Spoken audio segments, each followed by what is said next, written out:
Hello my dear friends, you're on the Military Summary channel, and today we will discuss the situation in Ukraine on the 29th of September. Today we have some updates, so let's start. And first we're going to start with Liman Oskol defense operation. With this area, if you take a look at the Western sources map, you're gonna see that there are no changes on this map. If we take a look at the Russian sources map, we're gonna see the same, there are no changes. That means that the Ukrainians couldn't get even a square meter during the previous 24 hours. And that's a very big problem, and I have a lot of questions about that. Of course, there might be a lot of reasons why did that happen, but anyway, the Ukrainians are able or should encircle Liman bridgehead, but they're not doing this. And the question is, why are they not doing this? And my opinion, of course, is that the Ukrainian army is currently drained of blood on this front line because during the previous weeks of counteroffensive operation, during the previous days of this Liman defense operation, the Ukrainians had a lot of losses. They lost a lot of manpower, they lost a lot of armored vehicles. If you're talking about the Russians, I see that they have lost just the territories that they are able to return back very soon.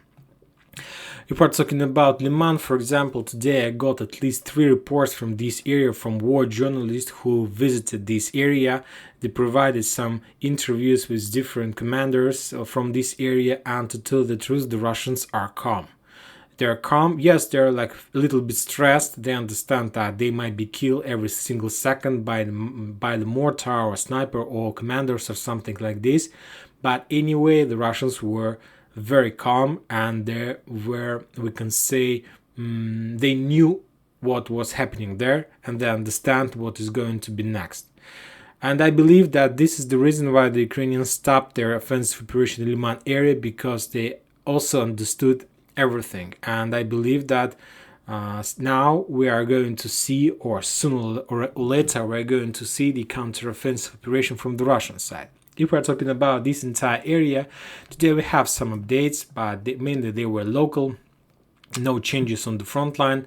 For example, if we're talking about Kupiansk front line, about this area, today we got update that some civilians decided to leave this area because of the fact that this area is under very heavy shelling, under very heavy fire.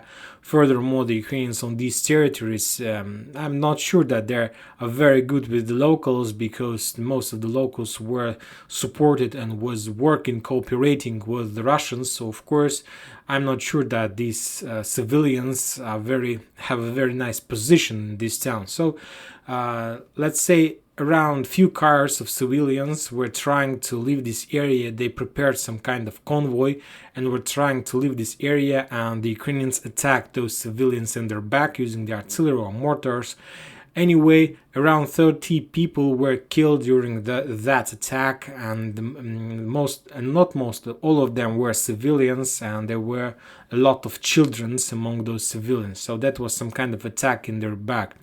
So this is not a very good situation. If we're talking about inside this area, the Russians are saying that, if we're talking about Dvorechia, they attacked the headquarters of 14th Mechanized Brigade, but they didn't provide us any numbers about the losses. But anyway, today we haven't heard any upgrade, any progress of the Ukrainians on this front line, so I believe that they didn't take even a square meter in this area. Maybe they're doing some kind of regrouping, or maybe they're waiting for upcoming Friday, because as you know, on Friday there are going to be a lot of interesting updates.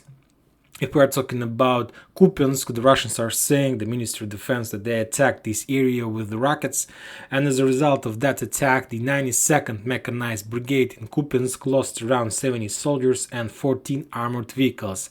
Another important update, that there were no changes on the front line in this area as well. Furthermore, for today I haven't received any reports about any attempts of counteroffensive operation in this area, so I believe that the Ukrainians, at least for today, decided to stand on their position, or, as I told you in the beginning, I believe that the Ukrainian army is currently drained of blood on this front line. If we are talking about Liman area, there were no changes on the area. The only updates about those interviews I saw, and There was a topic, there was interview of the head of the Barst battalion in this area, Barst 13 to be more precise, and he told that they prepared something for the Ukrainians. Of course, he didn't clarify what was he talking about, but anyway, as you can see, the Ukrainians stopped. The Russians are also saying that they attacked Nikolaevka.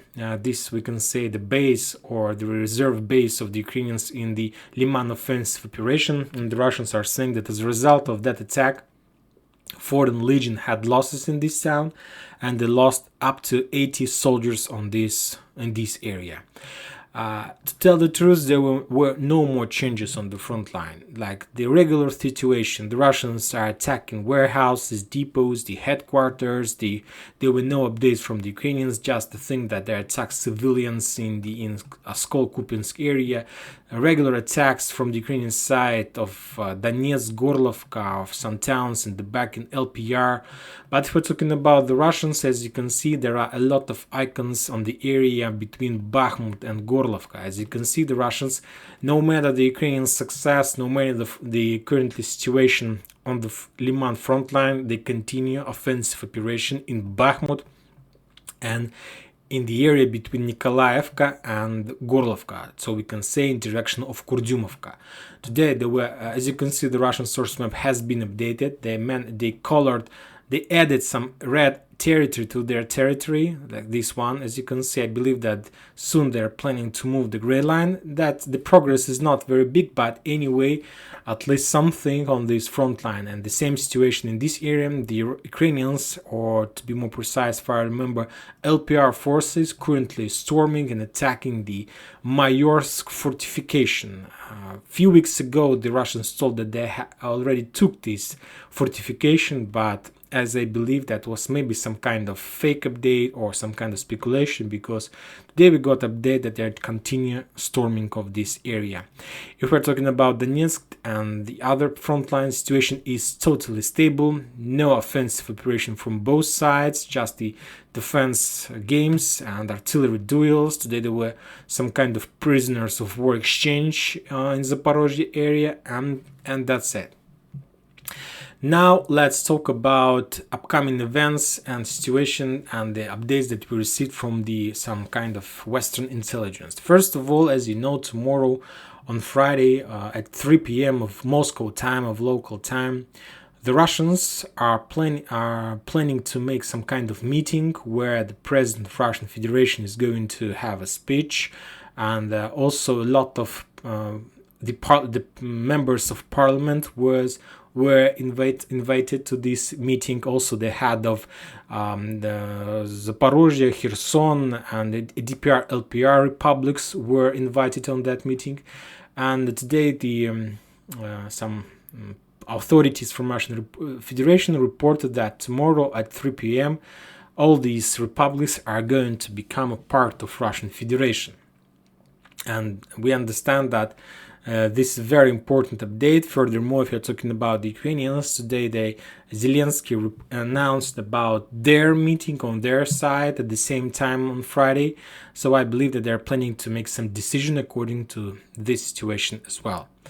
And if we're talking about British intelligence, they're saying that the Russians have already prepared two very powerful attack fists. And they reported that one fist is located in direction in Belgorodska Oblast, in this area. This is Belgorodska Oblast, as you can see, and the United Kingdom intelligence are saying that the Russians have already prepared one powerful attack fist in Belgorodska Oblast, in Belgorodsky region, in this area. And the second one, the Russians have already prepared in Rostov-na-Donu region, in this area. So they have managed to accumulate a lot of forces with armored vehicles, with everything they have. And the United Kingdom intelligence reported that the Russians prepared these fists just for one purpose: to start counteroffensive operation in east of Ukraine, in the east part of Ukraine, in this area. So maybe this is the reason why the Ukrainians stopped their counteroffensive operation in this area. And because maybe the Russians are planning to start something. Because as you can see, if we're talking about Belgorodska Oblast, Belgorodsky region in this area, the Russians can attack and can attack from the north in direction of Balakleia, and with help of this attack they will be able to cut the Ukrainian forces that already located in Kupiansk, in all this area, and they will be able just to cut and circle them and create another cauldron. Of course, the question is about the number of these forces, but if the United Kingdom intelligence says something, I believe that the Russians have already prepared something for this counter-offensive operation. And another phase the Russians prepared in Rostovsky district in this area. So I believe that from this side we're going to see something like this, another offensive operation from this area with one purpose: to attack the Ukrainian, to attack Donetsk, north of, let's say, Donetsk region from two sides, from the north and from the east. And as I understand, the United Kingdom intelligence are saying that tomorrow, on the 30th of September, the Russians are planning to make this territory part of Russian Federation. Then there are going to be some kind of ultimatum. And of course, we understand that Ukrainians are going to refuse anything, any offer, any ultimatum. After that, the Russians will destroy the energy facility, energy infrastructure of Ukraine, and after that, they will start a totally different war. And don't forget about the 700 aircraft units that located all along the border in Ukraine. So I believe that these aircrafts, of course, the Russians will have losses, and I don't think that all those 700 aircrafts are going to return back. But anyway, I believe that the Russians have already prepared, and they know every single area, every single target where they're planning to use these 700 aircraft units in Ukraine, and what they need to destroy. And of course, their main goal of the Russians to destroy entirely the energy facilities, energy infrastructure in Ukraine, and to destroy the railroads connections, not to allow the Ukrainians to be so mobile and so flexible. Another important update are coming from Belarus. For example, today also the United Kingdom intelligence reported that the Russians are planning to deploy around 120,000 soldiers, those mobilized forces on the territory of Belarus. 100,000 and 120,000 soldiers, and that's a lot. Of course, there was a lot of rumors, a lot of talks about the main goal, and some sources are saying that the Russian Federation want to force Belarus to join the conflict and to start counteroffensive operation from the territory of Belarus. But I believe that the thing is that the Russians have mobilized around 300,000 soldiers. And of course, this is a very big number, but the question is not about the number. The question always is about the quality. And I believe that the Russians need to deploy these 300,000 soldiers as fast as possible. But to deploy them, they need to train them, to teach them something, or at least to restore their knowledges. So because of the fact that Belarus is very close to Russian Federation, I believe that the Russians decided to deploy 120,000 soldiers on the territory of Belarus just with one purpose: to teach them, to learn them, to pass some training centers and to prepare them. Because if we're talking about Belarus, they have a very nice infrastructure from the Soviet times. They have the same weapon, the same equipment, the same military standards, and why not to train and learn and to increase and to make this process faster. So I believe that the Russians just want to move these forces for trainings. Maybe the Russians are going to keep some forces on the north of the territory, on the south of Belarus, just with one purpose: to force the Ukrainians to move the same number of their forces from the front line to the territory of Belarus. Because, of course, if the Russians deploy 120,000 soldiers on this area, and if there were no soldiers from the Ukrainian side, I believe that the Russians would start offensive operation in this area. So if the Russians are planning to deploy this number, at least the Ukrainians needs to deploy the same number. And that's a lot. And or at least maybe not 120,000, at least half of this number. But anyway, that's a lot. And And I believe that it's not just you can talk about forces. I'm talking about tanks, artillery system, and so on.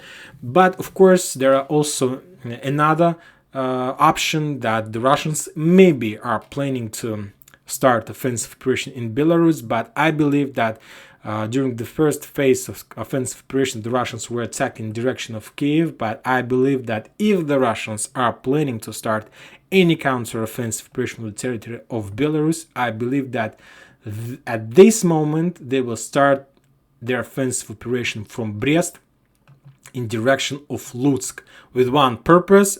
I don't think that the Russians will be able to develop significant success.